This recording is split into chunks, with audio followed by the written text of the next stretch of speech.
अनंत चतुर्दशी की कथा कुछ इस प्रकार है। यह कथा सतयुग के समय की है।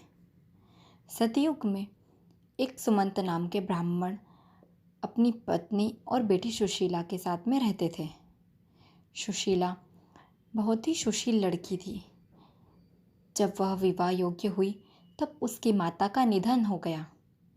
इस पर सुमंत ने कर्कश नाम की युवती से विवाह कर लिया। काफ़ी समय के बाद उसने अपनी बेटी सुशीला का विवाह कौटिल्य ऋषि से कर दिया।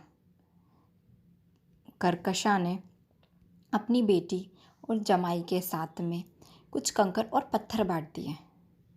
कौटिल्य मुनि जब अपनी पत्नी सुशीला को लेकर ससुराल से घर वापस लौट रहे थे, तब रास्ते में नदी के किनारे कुछ स्त्रियां अनंत भगवान की पूजा करते दिखाई पड़ी। सुशीला ने अनंत व्रत का महात्म्य जानकर उन स्त्रियों के साथ अनंत भगवान की पूजा करके अनंत सूत्र बांध लिया। इसके फलस्वरूप थोड़े ही दिनों में उनका घर धन धान्य से पूर्ण हो गया।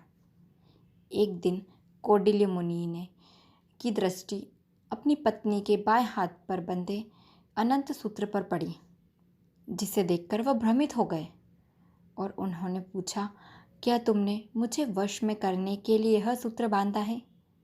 सुशीला ने इसका विनम्रतापूर्वक उत्तर दिया, जी नहीं, यह अनंत भगवान का पवित्र सूत्र है। परंतु ऐश्वर्य के मद में अंधे हो चुके कौटिल्य ने अपनी पत्नी की सही बात को भी गलत समझा और अनंत सूत्र को जादू मंत्र वाला वशीकरण डोरा समझकर तोड़ दिया तथा उसे आग में डालकर जला दिया। इस जघन्य कर्म का परिणाम भी शीघ्र ही सामने आ गया। उसकी सारी संपत्ति नष्ट हो गई। दीनहीन स्थिति में जीवन यापन करने में विवश हो गए कौटिल्य ऋषि ने अपने अपराध का प्रायश्चित करने का निर्णय लिया। वे अनंत भगवान से क्षमा मांगने के लिए वन में चले गए। उन्हें रास्ते में जो मिला वे उससे अनंत देव का पता पूछने लगे। बहुत खोजने पर भी कौटिल्य मुनि को जब अनंत भगवान का साक्षात्कार नहीं हुआ, तब वे निराश होकर प्राण त्यागने को हुए। तभी एक वृद्ध ब्राह्मण ने आकर उन्हें आत्महत्या करने से रोक दिया और एक गुफा में ले जाकर अनंत भगवान चतुर्भुज अनंत देव का दर्शन कराया। भगवान ने मुनि से कहा, तुमने जो अनंत सूत्र का तिरस्कार किया था, यह सब उसी का फल है। इसके प्रायश्चित के लिए तुम 14 वर्षों तक निरंतर अनंत व्रत का पालन करो।